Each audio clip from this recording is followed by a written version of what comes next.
2015లో MPO multipurpose extension officer అని మన చంద్రబాబు నాయుడు గారు మేము అగ్రికల్చర్ పాలిటెక్నిక్ వ్యవసాయ శాఖలో అగ్రికల్చర్ పాలిటెక్నిక్ కళాశాల 2 సంవత్సరాల కోర్స్ పూర్తి చేసిన తర్వాత ఆయన మాకు పోస్ట్ తీసి కలెక్టర్ ద్వారా చేశారు. రోస్టర్ పద్ధతి ద్వారా అన్ని పోస్టులు ఎంపిక చేశారు. మాకు ఎంపిక చేసిన తర్వాత సరే మాకు రిలీవ్ అయిన వెంటనే జాబ్ ఇచ్చారు కదా అయ్యగారు అని చెప్పి మేము జాయిన్ అవ్వడం జరిగింది. జాయిన్ అయ్యాము కానీ 8,000 నుంచి జాయిన్ అయ్యి 12,000కి సాలరీ చేశారు. చేసిన తర్వాత ఈయన తీసిన పోస్టే కదా, ఈయనే కదా మనకి న్యాయం చేస్తారని మేము గతంలో కూడా అపోజిషన్ పార్టీని నమ్ముకొని కానీ మేము వాళ్ళ దగ్గరికి వెళ్ళడం కానీ ఏది కూడా చేపట్టలేదు. అలాంటిది ఒక్కరికి కూడా మమ్మల్ని ఎంపీఓలు ఉన్నారు వ్యవసాయ శాఖలో, వీళ్ళకి ఏదో ఒకటి చెయ్యాలి, అయ్యో మగవాళ్ళ కన్నా ఆడవాళ్ళు ఉన్నారు ఎక్కువ మంది, ఏదైనా చెయ్యాలి, మనం తీసిన పోస్టే కదా, ఇప్పుడు మన ఇంట్లో ఉన్నాం, అదే మీ ఇంట్లో అక్క చెల్లెలు కానీ ఎవరైనా ఉంటారు, వాళ్ళకి అయ్యో మనం చేసిన సంబంధమే కదా, పెళ్లి చేస్తామంటే మనం చేసిన సంబంధమే కదా, మనం తగుకి వెళ్ళాలి కదా ఏదైనా సమస్య వస్తే అని ఆలోచిస్తారు. అదేవిధంగా చంద్రబాబు నాయుడు గారు తీసిన పోస్టే కానీ కనీసం ఒక్క నిమిషం ఎందుకు ఆలోచించట్లేదో మాకు అర్థం అవ్వట్లేదు. ఇప్పటికీ కూడా లాగిన్లు ఇస్తున్నారు, యూజర్ ఐడి ఇస్తున్నారు, పాస్వర్డ్ ఇస్తున్నారు, ప్రతిదీ కూడా క్లస్టర్ అవనియండి, ఇన్ఛార్జ్ అవనియండి, ఏదైనా సరే ఎంపీఓలు అనేది చాలా జాగ్రత్తగా చేస్తున్నాం. అది ఏఓలకు తెలుసు, ఏడీఓలకు తెలుసు, ఏఈఓలకు తెలుసు, అందరి నోటంటే ఒకటే మాట వస్తుంది, ఎంపీఓలు బాగా పనిచేస్తున్నారు, వీళ్ళని ఏం చెయ్యట్లేదు. కమిషనరేట్లో కూడా ఎంపీఓలు బాగానే పనిచేస్తున్నారు, ఈ ఒక్క మాటే వస్తుంది తప్ప అంత బాగుంది, పాజిటివ్గా స్పందిస్తున్నారు, కానీ సాలరీ మాత్రం పెంచట్లేదు. ఇంట్లోని కూడా చాలా సమస్యలతో ఆడవాళ్ళం ఎదుర్కొంటున్నాం. అదేవిధంగా మగవాళ్ళు కూడా 12,000 చాలీ జీతంతో చాలా కష్టపడుతున్నారు.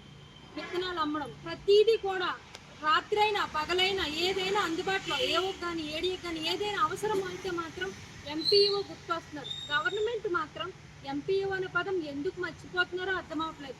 కేవలం మరి మేము బయటికి ఇన్ని రోజులు కూడా చాలా శాంతంగా బయటికి రాకపోవడం లోపమో తెలియట్లేదు, లేదంటే మేము వ్యవసాయ శాఖ నుంచి అప్పుడు ఆ టైంలో చంద్రబాబు నాయుడు గారు తీసిన వెంటనే ఈ పోస్ట్ జాయిన్ అవ్వడమో తెలీదు, లేదంటే మేము వ్యవసాయ కళాశాల నుంచి డిప్లొమా కోర్స్ చదవడం అనేది తెలీదు, ఏ కారణమో తెలీదు, మేము ఎంపీఓలుగా మాకు ఒక శాపంగా మారిందో తెలీదు.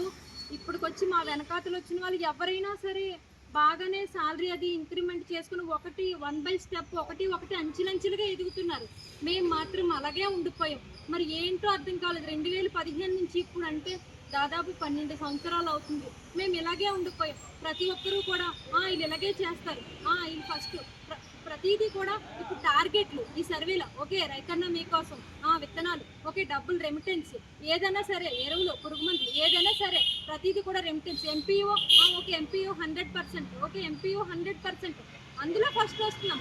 కానీ సాలరీ విషయంలో మాత్రం పెంచట్లేదు. ఏంటో ఇంట్లో వాళ్ళు అడుగుతున్నారు, బయట వాళ్ళు అడుగుతున్నారు, మీ పోస్ట్ ఏంటంటే ఎంపీఓ, మీరు ఎవరు తీశారు మిమ్మల్ని అంటే చంద్రబాబు నాయుడు గారు తీశారు. ఎప్పుడు తీశారంటే 2015లో తీశారు. ఎందుకు మరి మీరు ఇప్పటి వరకు ఏం చేస్తున్నారంటే మా దగ్గర సమాధానం లేదు. మీరు ఇప్పుడు ఏం చేస్తారంటే ఈ వరకు ఉంది, చిన్న పిల్లల్ని వదిలేసి కూడా మేము అసలు రోడ్డును పడుతున్నాం. రాత్రి 9 అయినా 8 అయినా ఏ టైంలో ఈకేవైసీ టైంలో అయితే అసలు ఓటీపీలు చెప్పకపోతే వాళ్ళ ఇంటికి వెళ్ళి బెడ్ రీడింగ్ పేషెంట్ దగ్గరికి వెళ్ళి మరి మొన్న ఫేస్ యాప్ వచ్చింది, ఇంతకు ముందు వరకు బయోమెట్రిక్, ఎన్నైనా చేస్తున్నాం. సాలరీ ఇప్పుడు మార్చి నెల, ఏప్రిల్, మే, జూన్, జూలై ఇప్పటి వరకు సాలరీలు లేవు. కేవలం ఇంట్లో వాళ్ళు ఏమంటున్నారంటే ఎందుకు చేస్తున్నారమ్మా ఈ పోస్టులు ఎందుకో తెలియదు, ఇప్పటికిప్పుడు మానేద్దాము అంటే ఎలా? మేము అసలు వ్యవసాయ శాఖలో ఎంపీయూ అని చంద్రబాబు నాయుడు గారు తీసినప్పుడు జాయిన్ అవ్వడమే మేము తప్ప, లేకపోతే ఏంటనేది ఈసారైనా సరే సీఎం సార్ స్పందిస్తారని ఇప్పటికైనా సరే మా సాంతాన్ని ఇంకా పరీక్షించండి సార్, ఇప్పటికైనా మా బాధని ఆలకించండి సార్. అసలు డిప్యూటీ సీఎం సార్ ఎన్ని ఉదయం లేచి చూస్తే చాలా ఛానల్స్ చూస్తే అక్కడ ఏజెన్సీ ఏరియాలో డెవలప్ చేస్తున్నారు, అక్కడ లా పోస్టులు రెగ్యులర్ చేస్తున్నారు, అవి చేస్తున్నారు, ఇవి చేస్తున్నారు, ఆ న్యూస్లు చూస్తూ ఉండిపోవడమే కలుగుతుంది మాకు. కనీసం మా గురించి ఎవ్వరూ పట్టించుకునే నాదుడే లేదు. ఎందుకు ఎంపీఓ అనే పదం మర్చిపోతున్నారో తెలియదు. అసలు సీఎం సారైనా డిప్యూటీ సీఎం అని ఎందుకు వాళ్ళందరికీ చేస్తున్నారు? కేవలం మేము అసలు ఎందుకు మమ్మల్ని అనాథలు అనుకుంటున్నారో తెలియదు, లేదంటే వీళ్ళు ఎందుకు పనికిరారు అనుకుంటున్నారో తెలియదు, లేదంటే వీళ్ళు ఎందుకు 2015లో ఎంపీఓగా జాయిన్ అయ్యారని చీప్గా చూడడమో తెలియదు. ఏఓస్, ఏఈఓస్, కమిషనర్కి అంతా పాజిటివ్గా ఉంది, వీళ్ళు బాగా వర్క్ చేస్తున్నారు. కావాలంటే ఒకసారి లాగిన్ వైజ్ కూడా ఎంపీఓ పెర్ఫార్మెన్స్ కూడా మీరు ఫీడ్బ్యాక్ తీసుకోండి. రైతుల నుంచి కూడా అయ్యో మిమ్మల్ని ఎందుకమ్మా రెగ్యులర్ చేయట్లేదు, ప్రతి ఒక్క రైతు కూడా మేము ఇంతవరకు ట్రాన్స్ఫర్ ఇప్పుడంటే విఏఏలు వచ్చారు, విఏఏలు రాకముందు 8 పంచాయతీలు పనిచేసామండి.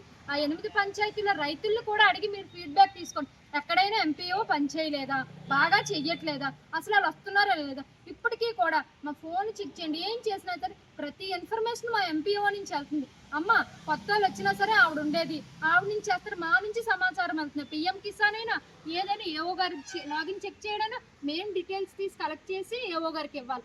ప్రతిదీ మా నుంచి వెళ్ళినప్పుడు కనీసం మా ఎంపీఓ అనే పదం ఎందుకు అసలు గుర్తు రావట్లేదు, అర్థం అవ్వట్లేదు. ఈ విషయంలో మాత్రం ఈసారి సీఎం సార్ అని ప్రతి గవర్నమెంట్ కమిషనరేట్ నుంచి కూడా ప్రతి ఒక్కరు స్పందించాలండి. Thank you. ఎంపీఓల ఐక్యత, ఎంపీఓల ఐక్యత, ఎంపీఓల ఐక్యత.